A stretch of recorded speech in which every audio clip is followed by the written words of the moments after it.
तो अब हम देखेंगे HOER रूल से संबंधित कुछ क्वेश्चन। इसमें क्वेश्चन नंबर 1 है, नियमित कार्य के घंटे और अवधि से विश्राम के द्वारा हटाया गया। तो ये भारतीय रेल अधिनियम 1989 के खंड 14 में है। यानी ये जो HOER रूल है, ये भारतीय रेल अधिनियम के 1989 की अध्याय नंबर 14 में उल्लिखित है। तो ये इसका आंसर होगा भारतीय रेल अधिनियम 1989 का खंड 14। उसके बाद दूसरा नंबर है, रोजगार के सेक्शन 130A का वर्गीकरण के तहत किया गया है। मतलब धारा जो 130A है उसमें किस कैटेगरी का वर्णन है। तो उसमें कंटिन्यूअस कैटेगरी का वर्णन है। जैसे हमारे पास जो 4 कैटेगरी में बांटा गया है रेलवे के कर्मचारियों को, तो 130A धारा जो 130A है उसमें कंटिन्यूअस या सतत कैटेगरी के कर्मचारियों को रखा गया है, उनके बारे में इसमें बताया गया है। और जो धारा 130B है इसमें EI श्रेणी के कर्मचारी को रखा गया है। और जो रोजगार की सेक्शन 130D है इसमें गहन या इंटेंसिव कैटेगरी के कर्मचारी को रखा गया है।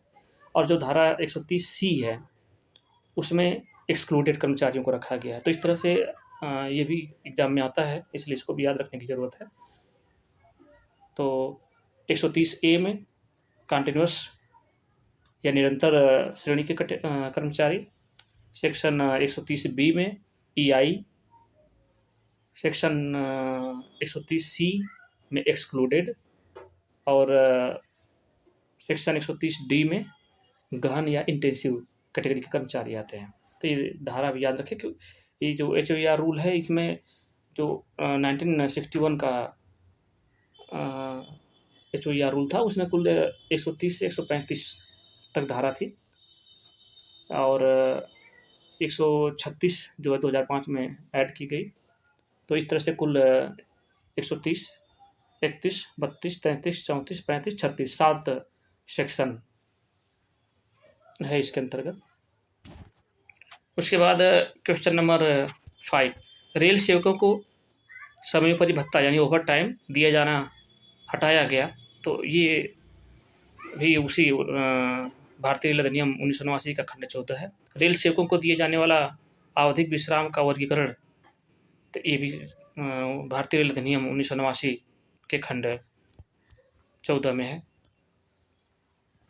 रेल सेवकों को दिए जाने वाला आवधिक विश्राम का वर्गीकरण भारतीय रेल अधिनियम 1989 का खंड 14, यानी इसकी सब उसी में भारतीय रेल अधिनियम 1989 का खंड 14 से में सब निहित है। रेल सेवकों को दिए जाने वाला आवधिक विश्राम का वर्गीकरण बनाए रखना या हटाया जाना, ये भी सेम है भारतीय रेल अधिनियम 1989 का अध्याय नंबर 14। रेल सेवक श्रमिकों की ड्यूटी का विवरण, ये भी सेम है भारतीय रेल अधिनियम 1989 का अध्याय 14।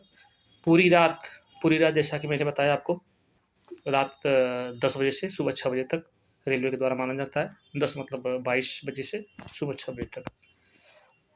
8 घंटा की कार्य अवधि के से अधिक कार्य करने पर श्रमिक को इंटेंसिव दिया जाता है। जो इंटेंसिव कैटेगरी के कर्मचारी हैं तो उनको अगर 8 घंटे से ज़्यादा उनका कार्य हो गया तो उसको लॉग-ऑन के अंतर्गत आता है, उसको लॉग-ऑन कहते हैं, ये इसमें कह रहे हैं।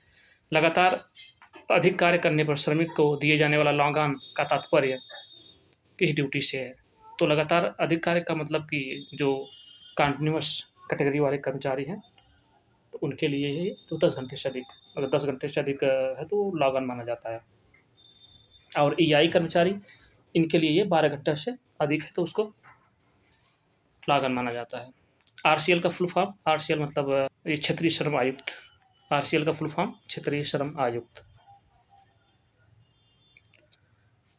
इसके बाद किस दस्तावेज में रेल कर्मचारी की ड्यूटी के घंटे दर्शाया जाता है। तो ड्यूटी रोस्टर होता है, उसमें कर्मचारियों के जो ड्यूटी है उनके घंटे को दर्शाया जाता है। क्षेत्रीय श्रम आयुक्त RCL की नियुक्ति किस अधिसूचना के तहत की जाती है। सरकारी गजट, जो भारत सरकार का गजट होता है उसके। यदि कोई स्टेशन जंक्शन ना हो, उस स्टेशन से नियमित रूप से गाड़ी गुजरती हो तो उसे नॉन रोड साइड स्टेशन यानी गैर रोड साइड स्टेशन, यानी इसको रोड साइड स्टेशन नहीं बोलते हैं। ये चूँकि ट्रैफिक ज़्यादा है, नियमित रूप से गाड़ियाँ गुजर रही हैं तो उसको गैर रोड साइड स्टेशन कहते हैं या नॉन रोड साइड स्टेशन कहते हैं। रोड साइड स्टेशन किसे कहते हैं? जहाँ पे नियमित गाड़ियाँ नहीं गुजरती हैं, या छोटा स्टेशन। इसके बाद क्वेश्चन है अगला नंबर, 12 घंटे से कम अवधि का विश्राम दिए जाने और 2 रोस्टर ड्यूटी के बीच 6 घंटे का अंतर होने पर रेल कर्मचारी को किसके तहत विस्तृत विवरण दिया जाता है? विस्तृत विवरण मतलब आपका जो अगर 12 घंटा से कम अवधि पर ही कर्मचारी को बुला लिया जाता है, 2 घंटे का जो रोस्टर होता है, और 6 घंटे का मतलब जो इंटेंसिव श्रेणी के कर्मचारी हैं, अगर उनको 12 घंटे से पहले बुला लिया जाता है तो उसको शार्ट ऑफ के अंतर्गत आता है। शार्ट ऑफ की अवधि रेल कर्मचारी 2 रोस्टर ड्यूटी के बीच विश्राम नहीं मिलने पर इसके तहत वर्गीकृत किया गया है। तो 10 घंटे से कम जो कंटिन्यूअस श्रेणी के कर्मचारी होते हैं, उनको अगर 10 घंटे से पहले आपने बुला लिया तो वो शार्ट ऑफ की अवधि कहलाती है। एक शिफ्ट के दौरान अधिकतम कितने ब्रेक अनुमत हैं? तो आपको जैसे मैंने पहले भी वीडियो में बताया था कि अब शिफ्ट ड्यूटी में अधिकतम 2 ब्रेक और 3 स्पेल हो सकता है। काम के स्थान से 1.6 किलोमीटर होने पर 7 घंटे की ड्यूटी को 8 घंटे की सामान्य ड्यूटी माना जाएगा। तो ये जो मैंने पहले ही बता दिया था आपको कि अगर 1.6 किलोमीटर से अधिक दूरी पर आवास है आपका, तो जो आने का समय है उसको भी काउंट किया जाता है। 7 घंटे की ड्यूटी है तो उसको सामान्यतः 8 घंटे की ड्यूटी माना जाता है। विशेष प्रयास माना जाएगा मानसिक प्रयास। तो रेल कर्मचारी को EI के तहत प्रोत्साहन देने का अधिकार किसका है? तो महाप्रबंधक या मुख्य रेल प्रबंधक। रेल कर्मचारी को हटाए जाने का अधिकार किसे है? रेल मंत्रालय या जिसने नियुक्ति दी है रेल कर्मचारी को। दिए गए विवरण के विरुद्ध में अपील किए जाने की समय सीमा क्या है? 90 दिन। जैसा मैंने बताया था कि अगर आप वर्गीकरण से संतुष्ट नहीं है तो 90 दिन के अंदर आप अपील कर सकते हैं।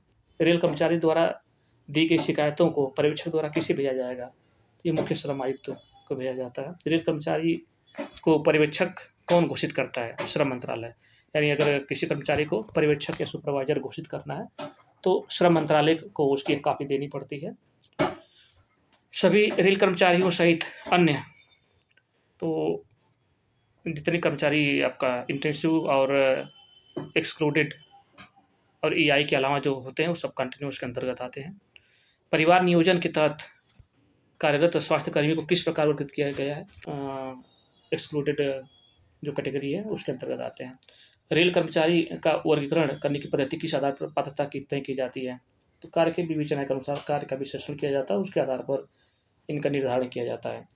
काम करते आराम करने के लिए लगातार 24 घंटे में न्यूनतम कितने समय अवधि के लिए इंटेंसिव वर्गीकृत किया गया है?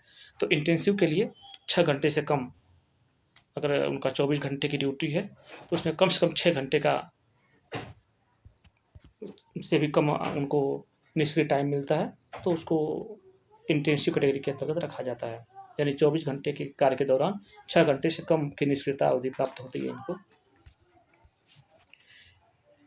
काम करते या आराम करने के लिए लगातार 8 घंटे में न्यूनतम कितने समय अवधि के लिए इंटेंसिव वर्गीकृत किया गया है? यानी इंटेंसिव कैटेगरी के कर्मचारी को 8 घंटे की ड्यूटी में 1 घंटे से भी कम का समय निष्क्रियता के लिए मिल पाता है। यानी वो 8 घंटे की ड्यूटी में 1 घंटा से भी कम निष्क्रिय रूप से रहते हैं। और 12 घंटे की, जैसे 33 नंबर में दिया है कि ऐसे रेल कर्मचारी को जो एक शिफ्ट में 12 घंटे कार्य बिना रुके 6 घंटे या अधिक, यानी 12 घंटे में वो 6 घंटे लगभग निष्क्रिय रहते हैं, उनको आवश्यक रूप से विरामी श्रेणी के अंतर्गत रखा जाता है। यानी ये इनका काम बहुत ज़्यादा व्यस्तता भरा नहीं रहता है। ये 12 घंटे में लगभग 6 घंटे तक खाली रहते हैं। तो ऐसे कर्मचारी को आवश्यक रूप से विरामी श्रेणी में रखा जाता है। एक सप्ताह में अधिकतम कितने घंटे कार्य किया जाना मानक है? तो ये इंटेंसिव के लिए दिया गया है, तो ये 42 घंटे है। 42 घंटे और अधिकतम इनको 45 घंटे तक कार्य लिया जा सकता है, जो उनका स्टैट्यूटरी आवर्स होता है। और 42 से 45 के बीच में जो ओवरटाइम मिलता है वो 1.5 गुना मिलता है, और 45 घंटे से भी अधिक अगर उनको कार्य कराया जाता है तो फिर डबल ओवरटाइम देना पड़ता है। रेस्ट हाउस के केयर टेकर द्वारा रोस्टर के घंटे के अनुसार एक सप्ताह में कितने घंटे कार्य कर सकता है? तो रेस्ट हाउस के केयरटेकर द्वारा रोस्टर घंटे के अनुसार एक सप्ताह में कितने घंटे कार्य कर सकता है? तो अगर क्वेश्चन नंबर 35, रेस्ट हाउस के केयरटेकर द्वारा रोस्टर घंटे के अनुसार एक सप्ताह में कितने घंटे कार्य कर सकता है? तो अगर नॉन रोड स्टेशन की बात है इसमें, अगर नॉन रोड स्टेशन यदि गैर रोड स्टेशन का कर्मचारी है तो उसके लिए 60 घंटे निर्धारित है और मैक्सिमम उसको 64.5 घंटे कार्य पर लिया जा सकता है। और अगर वो रोड साइड स्टेशन है तो उसके लिए 72 घंटे और मैक्सिमम उसको 75 घंटे कार्य करना होता है। अगला क्वेश्चन, ईआई के तहत वर्गीकृत कर्मचारियों जिनका आवास काम के साधन से यानी कार्यस्थल होता है उससे अगर आधा किलोमीटर की दूरी पर तो सप्ताह में 60 घंटे ड्यूटी कर सकता है।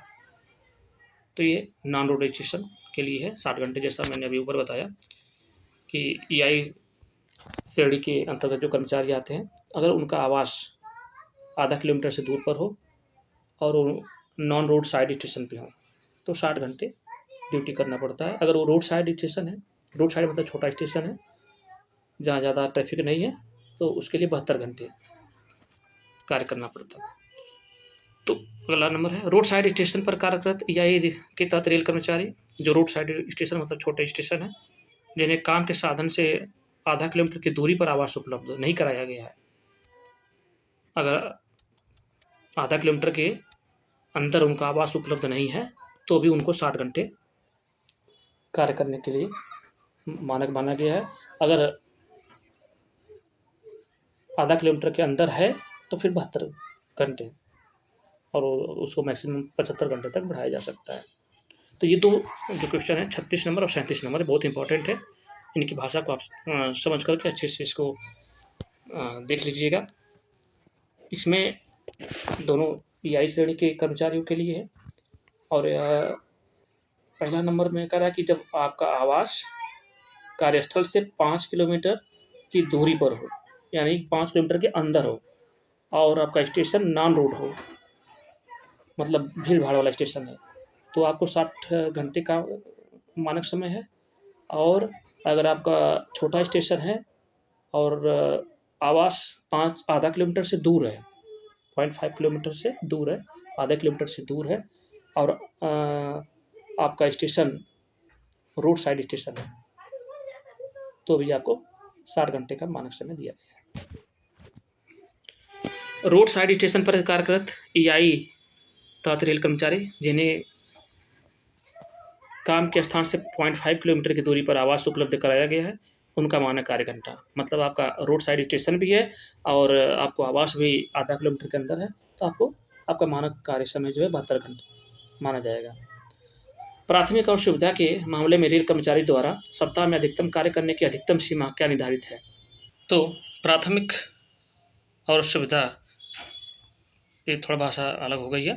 प्राथमिक यानी प्रारंभिक और प्रतिपूरक समय के मामले में रेल कर्मचारी द्वारा सप्ताह में अधिकतम कार्य करने की समय की अधिकतम सीमा क्या निर्धारित है? 3 घंटे। ये इंटेंसिव के लिए कहा गया है।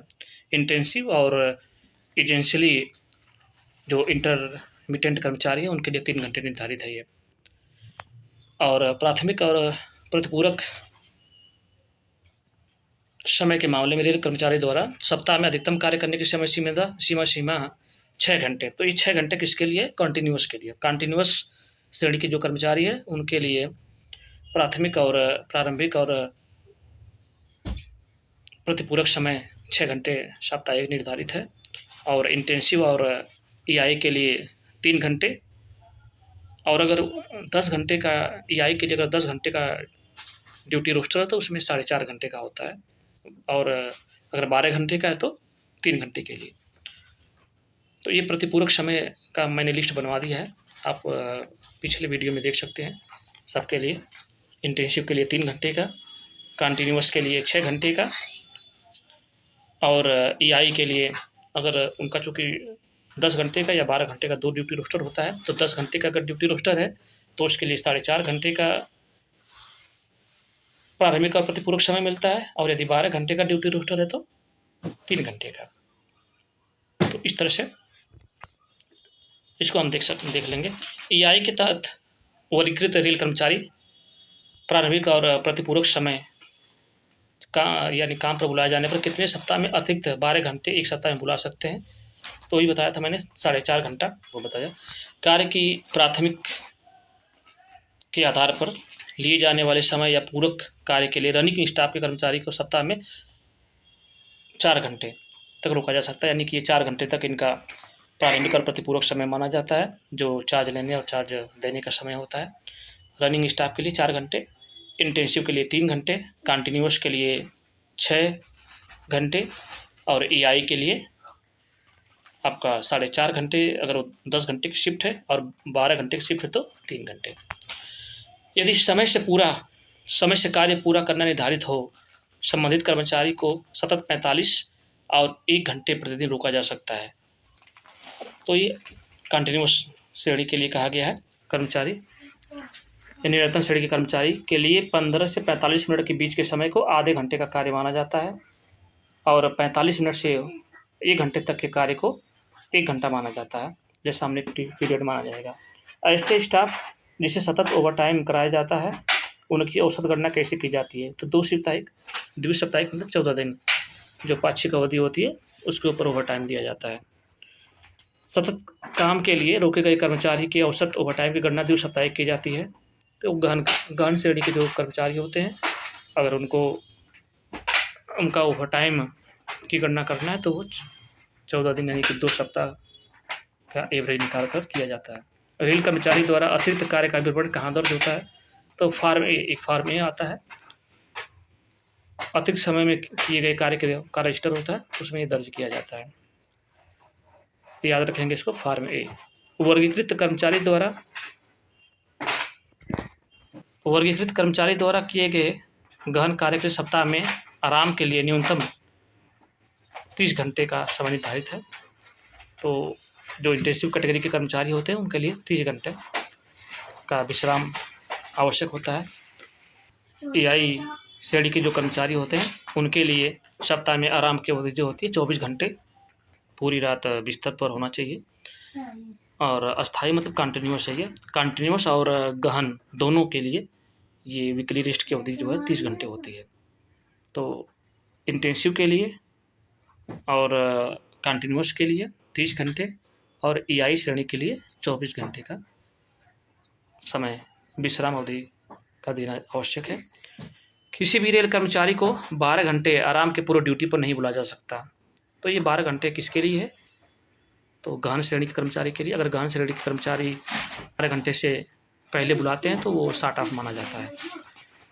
रनिंग स्टाफ को कुल 30 घंटे की अवधि में 4 बार या 22 घंटे की अवधि में 5 बार तक 1 माह में पूरी रात सहित विश्राम दिया जा सकता है। कर्मचारी के उपस्थित होने या न होने पर उस पर कार्रवाई करने का अधिकार किसे होता है? तो सिंपल सी बात है, ये नियंत्रण अधिकारी के हाथ में होता है। जिस लोको रनिंग स्टाफ को इंजन पर ट्रायल के लिए नामित किया उसे कितने प्रतिशत भत्ता मिलेगा? यानी कि जो लोको रनिंग स्टाफ है जो ट्रायल के लिए भी जाता है अगर, तो उसको 100% भत्ता मिलता है, उसमें कोई कटौती नहीं होती है। ट्रैक मशीन चालक का जो स्टाफ होता है उसके अलावा किसी भी रेल कर्मचारी को लगातार 14 दिन से अधिक ड्यूटी पर नहीं बुक किया जा सकता, क्योंकि इसके लिए टीए देना पड़ता है कर्मचारी को।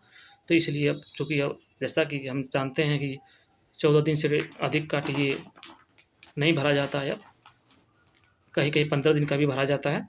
लेकिन ये ट्रैक मशीन पर रहने वाले जो स्टाफ है उनको छोड़ करके है, बाकी सभी रेल कर्मचारी को 14 दिन से अधिक ड्यूटी पर बुक नहीं कर सकते हैं। भारतीय रेल अधिनियम 1989 के खंड 14 में 7 उपखंड है, जैसा मैंने बताया था आपको 7 उपखंड है या कह सकते हैं धाराएं हैं, सेक्शन है 130, 131, 132, 133, 134, 135 और 136। भारतीय रेल अधिनियम 1989 के खंड 14 के उपखंड 131 में आवेदन की छूट है। तो यानी कि जो छूट विशेष परिस्थितियों में छूट दी जा सकती है, तो ये सही है। भारतीय रेल अधिनियम 1989 के खंड 14 में रेलवे कर्मचारी के सुपरवाइजर की ड्यूटी का विवरण है। तो सुपरवाइजर की ड्यूटी का विवरण भी है, जैसा कि हम जानते हैं कि HOER रूल में उल्लिखित है, ये एक्सक्लूडेड कैटेगरी के अंतर्गत आते हैं।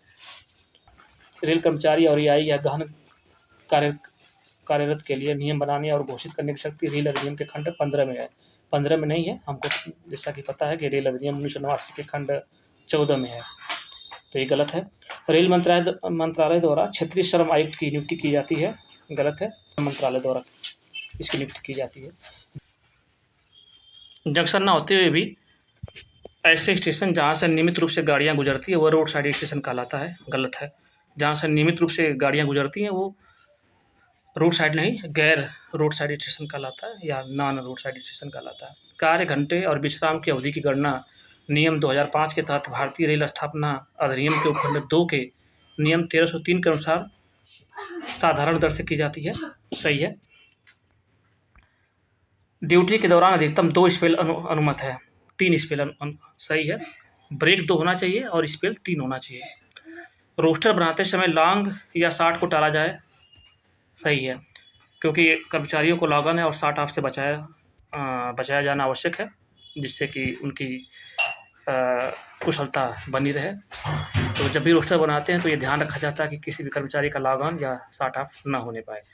यदि कार्य के स्थान से कर्मचारी का निवास 8 किलोमीटर से अधिक है तो 7 घंटे की स्प्लिट ड्यूटी को सामान्यतः 8 घंटे की ड्यूटी माना जाता है, गलत है। 8 घंटे से अधिक नहीं, 1.6 घंटे से अगर अधिक है तो हम 7 घंटे की ड्यूटी को 8 घंटे की ड्यूटी मान लेते हैं। नियंत्रण अधिकारी द्वारा लगाए गए समय की संपूर्ण उपस्थिति तय की जाएगी, सही है, नियंत्रण अधिकारी के हाथ में होता है सब। आपात स्थिति में वरिष्ठ प्रशासनिक वेतनमान से कम का अधिकारी सक्षम प्राधिकारी के रूप में अस्थायी रूप के तौर पर कार्य के घंटे और रोजगार के नियम का निर्णय ले सकता है, सही है। अगर आपात स्थिति है तो उस समय जिसको इंचार्ज बनाया जाता है वो इसका निर्णय ले सकता है। श्रम मंत्रालय द्वारा रेल कर्मचारी को छूट देने का अधिकार है, गलत, श्रम मंत्रालय के द्वारा नहीं है। छूट देने का विशेष अधिकार जो सक्षम प्राधिकारी के हाथों में होता है। वरिष्ठ प्रशासनिक अधिकारी कार्य का विवरण महाप्रबंधक, प्रधान मुख्य कार्मिक अधिकारी को भेज सकता है, सही है। मेट्रॉन को वर्गीकृत से छूट दी गई है, सही है, क्योंकि इनको एक्सक्लूडेड श्रेणी में रखा गया है। वर्गीकरण के विरुद्ध 45 दिनों की समय सीमा में अपील की जा सकती है, गलत है, 90 दिन की समय सीमा दी जाती है। रोजगार का वर्गीकरण संबंधी अपील क्षेत्रीय श्रम आयुक्त को की जा सकती है, सही है। रेल कर्मचारी को सुपरवाइजर घोषित करने की शक्ति श्रम मंत्रालय को है, सही है। यदि किसी को सुपरवाइजर घोषित करना है, इंचार्ज घोषित करना है तो उसके लिए श्रम मंत्रालय को एक लेटर लिखना आवश्यक होता है। रेल मंत्रालय में कार्यरत कर्मचारियों को छोड़कर सभी रेल कर्मचारियों को गहन कर्मचारी माना जाएगा, गलत है।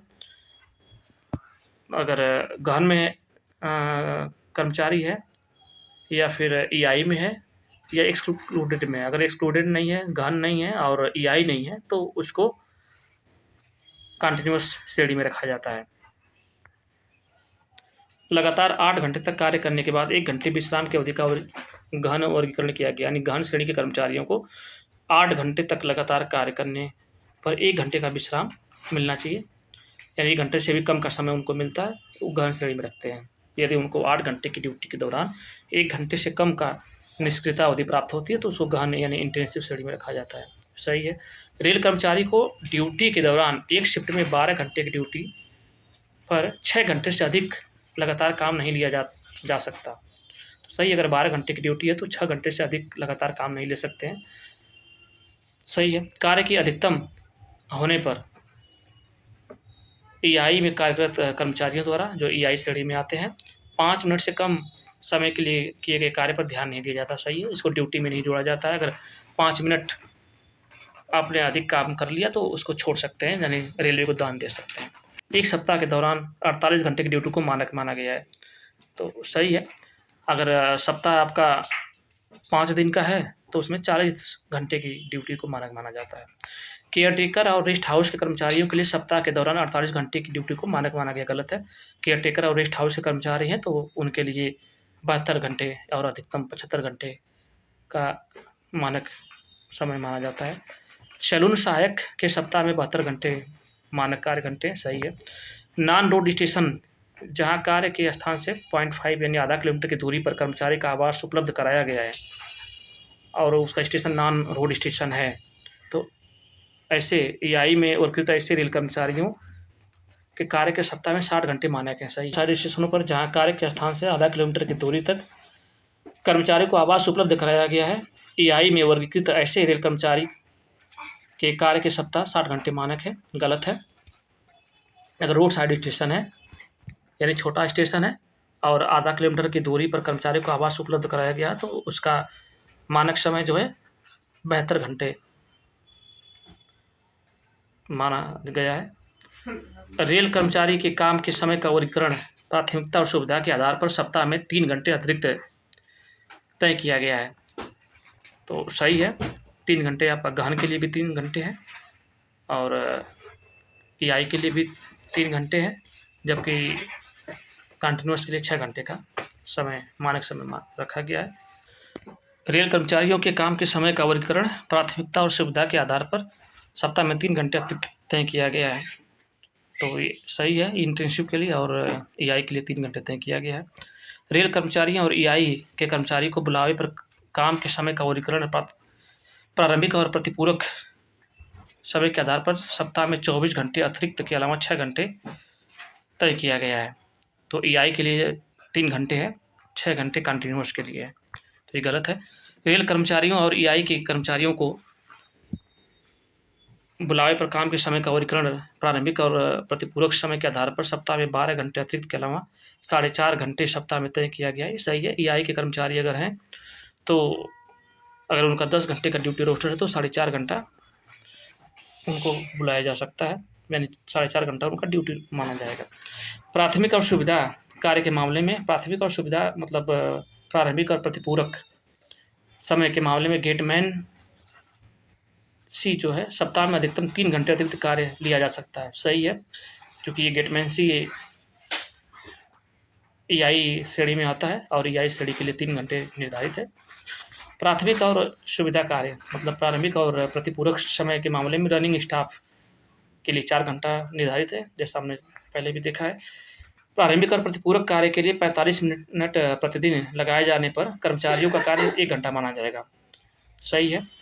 अगर 45 मिनट से 1 घंटा के बीच में अगर काम है तो उसको 1 घंटा माना जाएगा और 15 मिनट से 45 मिनट के बीच समय है तो उसको आधा घंटा का कार्य माना जाता है। रोस्टर घंटों के अलावा अतिरिक्त समय में किए गए कार्य के लिए ओवरटाइम दिया जाता है। सही है। रोस्टर घंटा और मैक्सिमम जो घंटा होता है स्टैट्यूटरी आवर्स होता है उसके बीच में अगर ओवरटाइम है तो 1.5 गुना और अगर बियॉन्ड स्टैट्यूटरी आवर्स है तो उसके लिए डबल यानी कि 2 गुना ओवरटाइम दिया जाएगा। रोस्टर घंटों के अलावा अतिरिक्त समय में किए गए कार्य के लिए ओवरटाइम साधारण दर से 1 और आधा मतलब 1.5 गुना दिया जाएगा। तो रोस्टर घंटे के अलावा तो ये सही है। अगर रोस्टर घंटे के अलावा और स्टैट्यूटरी से कम समय है तो उसके लिए 1.5 गुना ओवरटाइम बनता है। कार्य के तय समय के बाद की गई ड्यूटी के लिए ओवरटाइम साधारण दर से 1.5 गुना दिया जा सकता है। तो कार्य का जो तय समय है मतलब जो स्टैट्यूटरी टाइम है उससे अगर अधिक है तो 2 गुना दिया जाता है, 1.5 गुना नहीं। ईआई से संबंधित कर्मचारियों के लिए ओवरटाइम गणना की अवधि साप्ताहिक है। सही है। जैसा मैंने आपको बताया था कि अगर ईआई से संबंधित कर्मचारी है तो उसके लिए ओवरटाइम की गणना साप्ताहिक होती है और कंटिन्यूअस के